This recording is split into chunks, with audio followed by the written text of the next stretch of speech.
আল্লাহ নবী সাল্লাল্লাহু আলাইহি ওয়াসাল্লাম বলে, নাতি আমার হুসাইন, তুমি অতি শীঘ্রই আমার সঙ্গে তোমার মোলাকাত হবে, তুমি অতি শীঘ্রই আমার নিকট তুমি আসতেছো। ইমাম হুসাইন ঘুম থেকে লাফ দিয়ে উঠলেন। তার সঙ্গে 80 জন সদস্যের ভিতরে তার একজন বোন ছিলেন, তার বোন ছিল তার পাশে।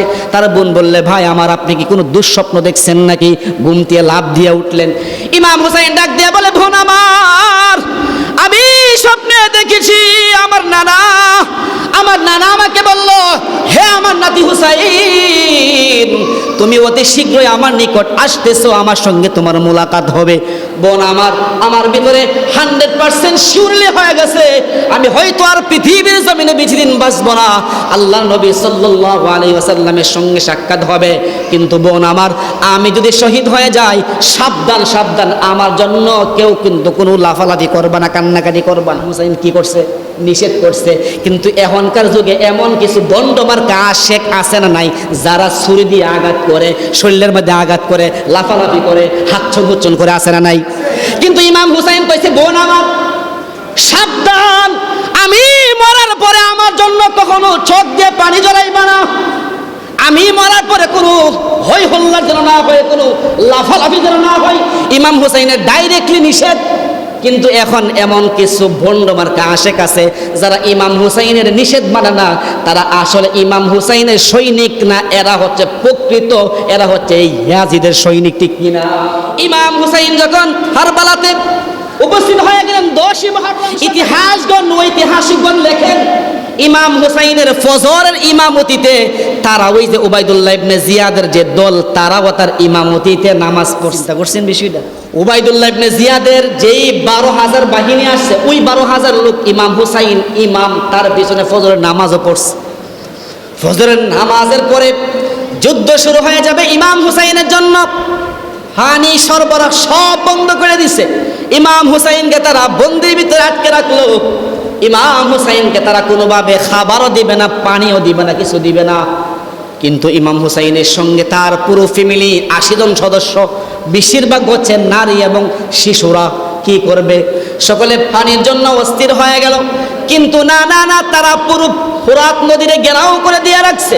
ইমাম হুসাইনের একজন সদস্যকেও পানি দেওয়া হবে না, তারা এইভাবে পানি না খেয়ে তারা মরে যাবে। ইমাম হুসাইন বারবার গেল, ওদের নিকট পানি চাইল যে আমার ফ্যামিলির মানুষ সদস্যরা পানির জন্য হাহাকার, একটু হলো পানি দাও, 1 গ্লাস পানি দাও। কেউ তো পানি দেই নাই। যুদ্ধ শুরু হয়ে গেল। এই যুদ্ধের ভিতরে প্রায় 78 জন শহীদ হয়ে গেল।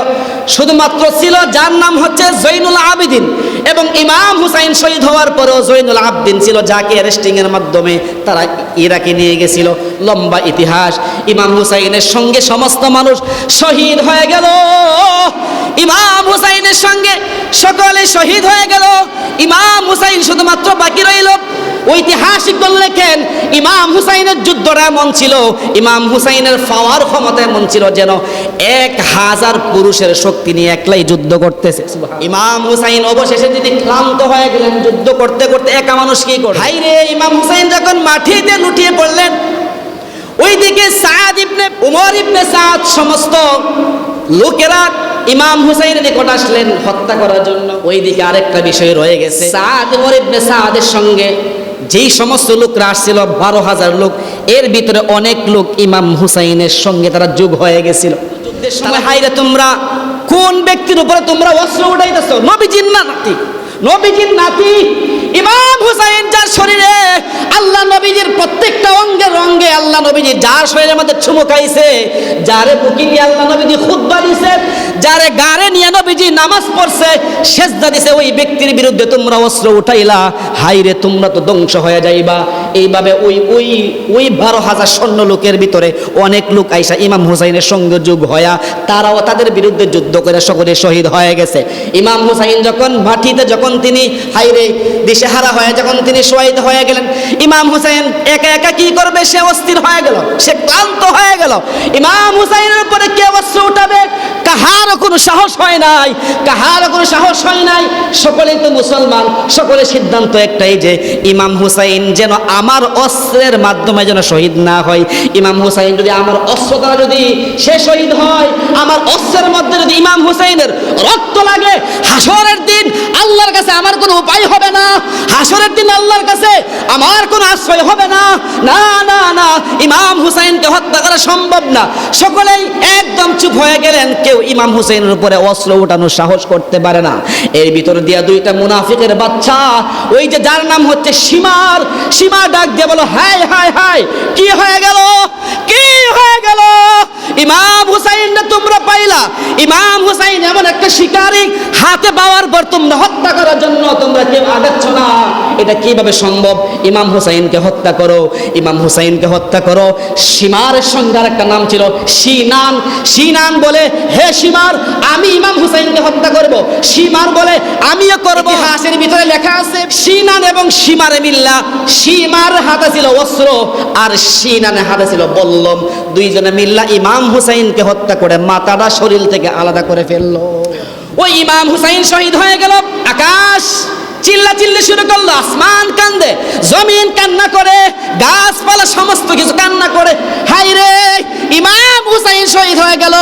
ইমাম হুসাইনের সঙ্গে এমন একটা বিষয় হয়ে গেল, হায় রে এমন একটা বিষয় হয়ে গেল। তারা কি রকম নিকৃষ্ট ছিল দেখেন, মুসলমান হওয়া সত্ত্বেও তারা ইমাম হুসাইন রাদিয়াল্লাহু আনহুর মাথাটা বল্লমের উপরে, বল্লমের মাথার উপরে ইমাম হুসাইনের মাথাটা ঢুকায় তারা এইভাবে তারা মিছিল করছে, নাউজুবিল্লাহ। কারবালার সমস্ত মাঠের ভিতরে তারা এইভাবে ইমাম হুসাইনের শিরটা একদম বল্লমের মাথায় ঢুকাইয়া সমস্ত মাঠে তারা মিছিল করছে, হায় রে ইমাম হুসাইনকে আমরা হত্যা করছি, হত্যা করছি। এইভাবে যখন ইমাম হুসাইনের মাথাটা যখন ইয়াজিদের নিকট নিয়ে যাওয়া হলো, ভাই একটা জিনিস লক্ষণীয় বিষয়, ইয়াজিদের সিদ্ধান্ত কি হবে এটা একমাত্র আল্লাহ ছাড়া আর কেউ জানে না। ইয়াজিদের কিন্তু হুকুম ছিল না যে হুসাইনকে হত্যা করো, ইয়াজিদের হুকুম ছিল ইমাম হুসাইনকে যেখানে পাইবা ইমাম হুসাইনকে অ্যারেস্টিং এর মাধ্যমে নিয়ে আসবা, ইমাম হুসাইনকে অ্যারেস্টিং করে নিয়ে আসবা। ইমাম হুসাইনকে হত্যা করার জন্য কিন্তু ইয়াজিদ কোনো অর্ডার দেয় নাই। ইয়াজিদের সামনে যখন একটা প্লেটের ভিতরে, প্লেটের মধ্যে যখন ইমাম হুসাইনের মাথাটা শীতটা যখন সামনে নিয়ে আসলো, ইয়াজিদ লাফ দিয়ে উঠলো, হায় হায় হায়, কি করলা তোমরা? এটা তো ইমাম হুসাইন, আল্লাহ নবীর প্রিয় আদরের হাতে ইমাম হুসাইনের মাথা তোমরা এইভাবে নিয়ে আসলা। আমি তো হাত আনতে বলি নাই, আমি তো বলছি ইমাম হুসাইনদের যেখানে পাইবা তাকে অ্যারেস্টিং করে নিয়ে আসবা, মাথা কেন নিয়ে আসলা? এখান থেকে বোঝা যায় ইয়াজিদ কিন্তু তাকে হত্যার জন্য অর্ডার দেয় নাই। কিন্তু দোষের বাহিরে না, দোষের বাহিরে না, এখানে উবাইদুল্লাহ ইবনে জিয়াদের এখানে অর্ডার ছিল ইমাম হুসাইনকে যেইভাবে পারো তোমরা নিয়ে আসবা, ইমাম হুসাইনকে যে কোনো মূল্যে হোক নিয়ে আসবা। ইয়াজিদের ওমর সেই অর্ডার ছিল ইমাম হুসাইনকে যেইভাবে পাইবা নিয়ে আসবা। সুতরাং ভুলের ঊর্ধ্বে কেউ না। ইয়াজিদ এখানের মধ্যে অপরাধী, সেও খুনি, উবাইদুল্লাহ ইবনে জিয়াদ সেও খুনি, সীমার সেও খুনি, সিনান সেও খুনি। চারজন এখানের মধ্যে ইমাম হুসাইন হত্যার সঙ্গে তারা সম্পৃক্ত। এই চারজন ব্যক্তির বিষয়ে আল্লাহ রাব্বুল আলামিন কি সিদ্ধান্ত নেবেন এটা আল্লাহ ভালো জানে। সুতরাং আপনার আমার বিষয় হচ্ছে, আমরা এখনকার যুগে অনেক মানুষ যারা আমরা ইয়াজিদের বাবা, যার নাম হচ্ছে মুআবিয়া, তিনি ছিলেন পৃথিবীর জমিনে উল্লেখযোগ্য সাহাবীদের ভিতরে একজন সাহাবী, যার নাম মুআবিয়া। মুআবিয়াও কিন্তু ভালো একজন সাহাবী ছিলেন, উল্লেখযোগ্য সাহাবী ছিলেন।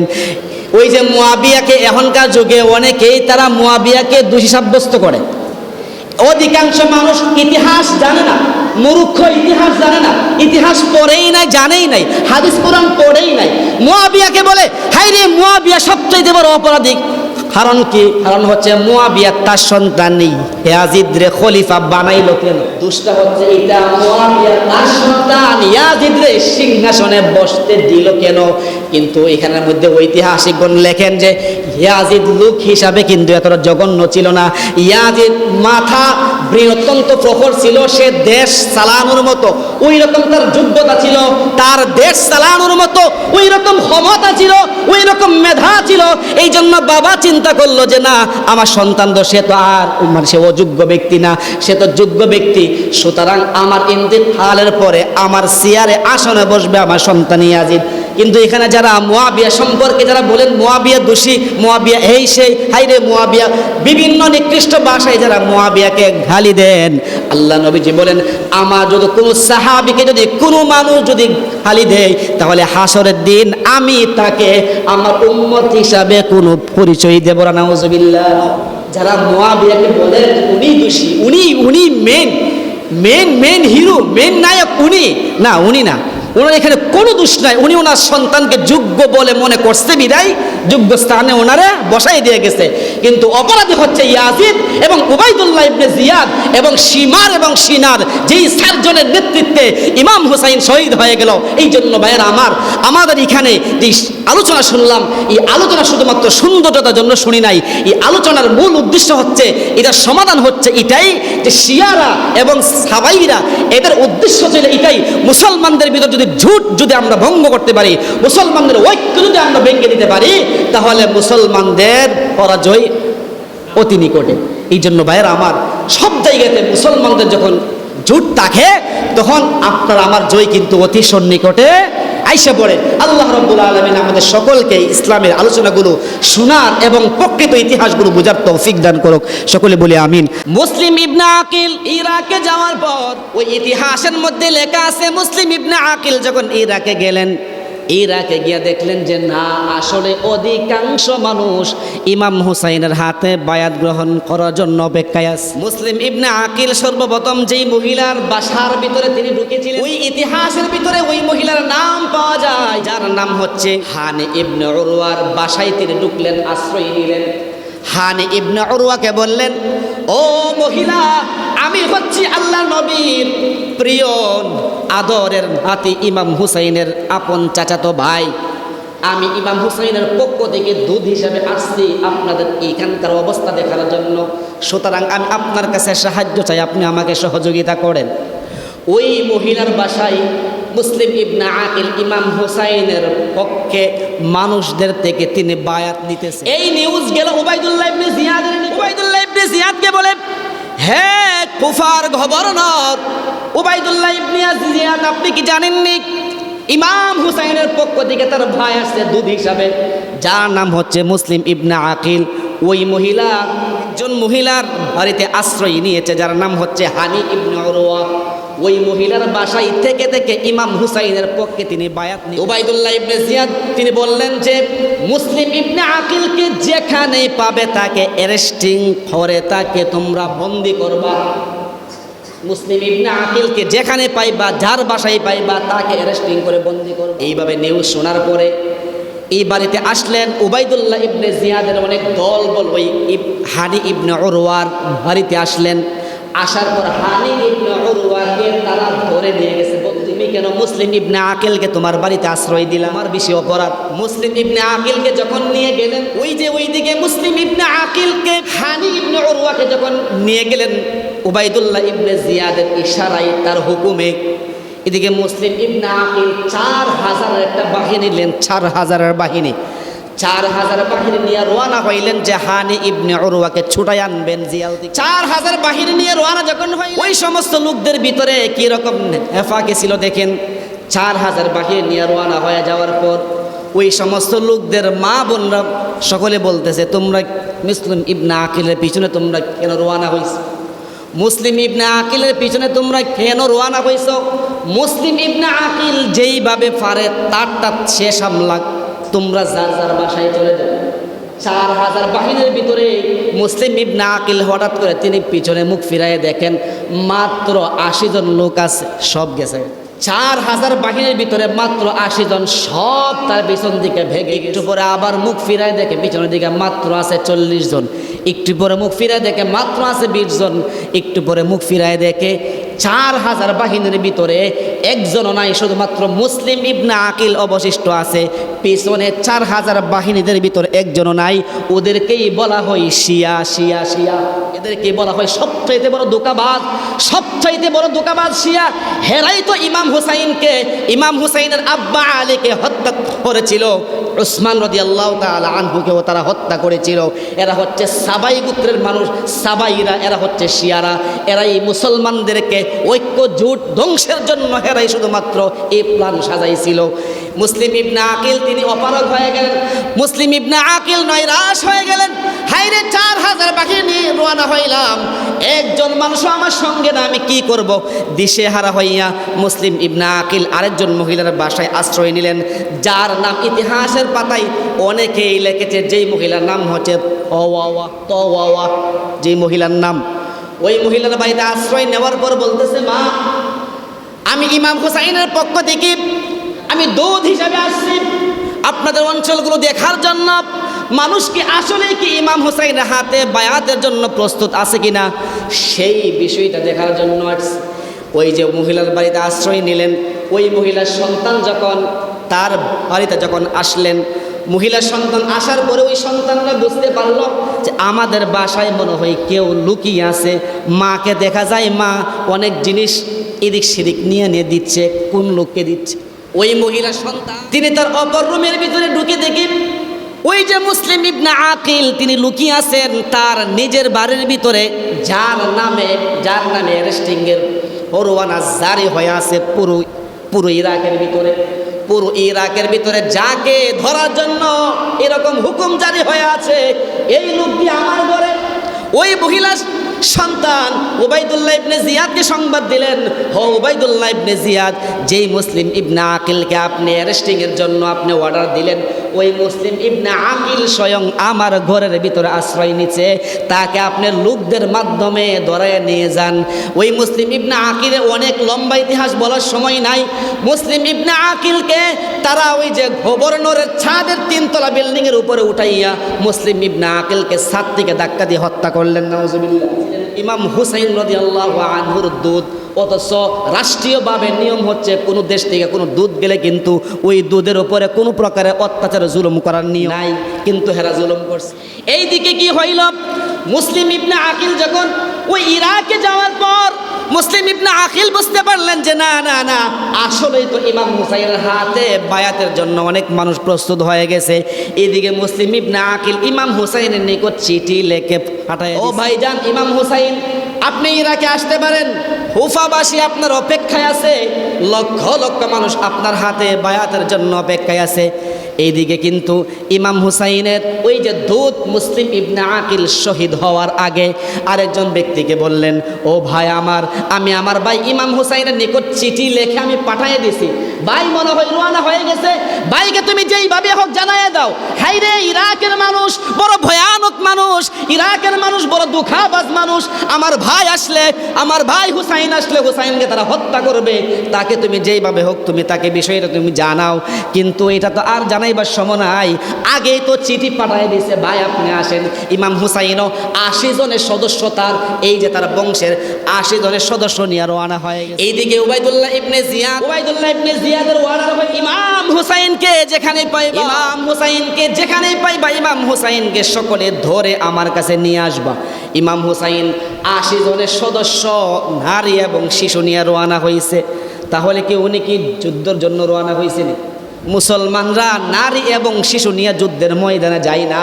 সুতরাং এখান থেকে স্পষ্ট বোঝা গেল ইমাম হুসাইন যেহেতু নারী এবং শিশু নিয়ে রওনা হয়েছে, ইমাম হুসাইনের যুদ্ধের কোনো ইচ্ছা ছিল না, ইমাম হুসাইনের ভিতরে কোনো শয়তানি কোনো কুমন্ত্রণা ছিল না। ইমাম হুসাইন শুধুমাত্র 1 লক্ষ মানুষ তার হাতে বায়াতের জন্য অপেক্ষায় আছে, সেই বিষয়টা সে দেখার জন্য, সেই বিষয়টা সত্য কিনা বোঝার জন্য তিনি রওনা হয়েছিলেন। উবাইদুল্লাহ ইবনে জিয়াদের নেতৃত্বে লম্বা ইতিহাস, ইমাম হুসাইনের ইমাম উবাইদুল্লাহ ইবনে জিয়াদের ইশারায় প্রায় 12,000 সৈন্য ইমাম হুসাইনকে দরে নিয়ে যাওয়ার জন্য তারা আসলেন। ইমাম হুসাইন যখন রওনা হয়ে গেলেন, মোটামুটি ইরাকের নিকটবর্তী হয়ে গেলেন কোনো একটা জায়গায়। কুফা যদি সে যেতে চায়, সেখান থেকে কুফা আরও প্রায় 900 কিলোমিটার দূরে। এমন একটা জায়গায় আসার পরে উবাইদুল্লাহ ইবনে জিয়াদের নেতৃত্বে এমন একটা বাহিনী, 12,000 বাহিনী পাঠাইল, যেই বাহিনীর মধ্যে সর্বপ্রধান ছিলেন উমর ইবনে সাদ, এবং এর ভিতরে আরেকজন ছিলেন শিমার, আরেকজন ছিলেন সিনান। তিনজন ব্যক্তি উল্লেখযোগ্য। একজনের নাম হচ্ছে ওমর ইবনে সাদ, আরেকজনের নাম হচ্ছে শিমার, আরেকজনের নাম হচ্ছে সিনান। এইভাবে 12,000-এর বাহিরে নিয়ে ইমাম হুসাইনকে ঘেরাও করে ধরলেন ইরাকের নিকট। ও ইমাম হুসাইন, তুমি কোথায় রওনা হয়েছো? তুমি তোমার আসল জায়গায়, তোমার লক্ষ্যস্থানে আমরা তোমাকে পৌঁছাইতে দেব না। নাউজুবিল্লাহ। ইমাম হুসাইন বুঝতে পারলেন যে না, আসলে অবস্থা বেশি একটা ভালো দেখা যাচ্ছে না। ওর বাহিনী নিয়ে আসছে, আমার সাথে মাত্র নারী এবং শিশু 80 জন মানুষ, কি করব? বাপ সাহেব বেশি বালানা বলতেছে যে আপনাকে আমরা অ্যারেস্টিং এর মাধ্যমে নিয়ে যাব ইয়াজিদের নিকট, উবাইদুল্লাহ ইবনে জিয়াদের নিকট। ইমাম হুসাইন যখন দেখলেন বাপ সাহেব বেশি বালানা, ইমাম হুসাইন তখন ওই যে ওমর ইবনে সাদকে বলে, হে ভাই, আমি ইরাকে যাওয়ার কোনো দরকার নাই। ও ভাই, তোমার নিকট আমার তিনটা শর্ত তুমি মানবানি বলো। বলে যে কি শর্ত? 1 নম্বর শর্ত হলো যে তুমি আমাকে ইয়াজিদের নিকট যাইতে দাও। 1 নম্বর শর্ত, আমাকে ইয়াজিদের নিকট যাইতে দাও। যা কিছু বলার ইয়াজিদের সামনে আমি সামনে বৈশা আলোচনা আমি সমাধান করবো। আমাদের ভিতরে যদি কোনো রাজনৈতিকভাবে যদি কোনো সমস্যা থাকে, রাজনৈতিকভাবে যদি কোনো সমস্যা হয়ে থাকে, সেটা আমরা ফেস টু ফেস বৈশা আমরা সমাধান করবো। তোমার কাছে এই হলো একটা শর্ত। দ্বিতীয় শর্ত হলো, যদি এই শর্ত যদি না মানতে পারো, দ্বিতীয় শর্ত হলো তুমি আমাকে যে কোনো একটা ইসলামিক রাষ্ট্রের ভিতরে আমার পাঠাইয়া দাও। আমি সেখানে গিয়ে সাধারণ মুসলমানদের মতো আমি আমার জীবনযাপন করব। 3 নম্বর শর্ত হলো, আমি যে মক্কা থেকে আসলাম পুনরায় সেই মক্কাতে আমাকে ফিরে যেতে দাও। তারপরও আমাকে তুমি ধরে নিয়ে যাইও না, আমাকে হত্যা করিও না। 3টা শর্ত, ইয়াজিদের নিকট যাইতে দাও, কিংবা কোনো মুসলিম এসে আমাকে তুমি পাঠাইয়া দাও। যেখানে খুশি আমার চোখ যেখানে যাবে আমি সেখানে চলে যাব। 3 নম্বর শর্ত হলো, যেই মক্কা থেকে আসলাম সেই মক্কাতে আবার পুনরায় আমাকে ফিরে যেতে দাও। ওই যে উমর ইবনে সাদ তিনি, তার মনটা মোটামুটি হলেও একটু তার নরম হয়েছিল যে না, শর্তগুলা তো বেশি খারাপ দেই নাই। তিনি তো ইয়াজিদের সামনে যাইতে চাইতেছে, না করে নাই। অথবা সে বলছে কোনো মুসলিম কোনো দেশের ভিতরে আমার পাঠাইয়া দাও, যেখানে আমার ইচ্ছা সেখানে আমি থাকবো, সাধারণ মুসলমানদের মতো আমি জীবনযাপন করব। কিংবা আমি যে মক্কা থেকে আসলাম সেই মক্কাতে আমার তুমি ফিরে যেতে দাও। এইভাবে যখন 3টা শর্ত রাখলো, কিন্তু না, 3টা শর্তের ভিতরে কোনো শর্তই তারা মানতে রাজি না। ওই যে সাথে উস্কাইন্না লোক আছে, সীমার বলে, না ও সাদ, না ও উমর ইবনে সাদ, তুমি তার কোনো শর্তই মান্য না। আমরা যেহেতু আজকে শিকারি হাতে পাইছি, সেই শিকারিকে আজকে আমরা শেষ করবো না। এইভাবে যখন 9ই মুহররম মোটামুটি কারবালার ময়দানে যখন তারা পৌঁছে গেল, 9ই মুহররম, 10ই মুহররম ইমাম হুসাইন শহীদ হয়ে যাবে। 9ই মুহররম যখন কারবালার ময়দানে তারা যখন উপস্থিত হয়ে যাওয়ার পর ইমাম হুসাইন শেষ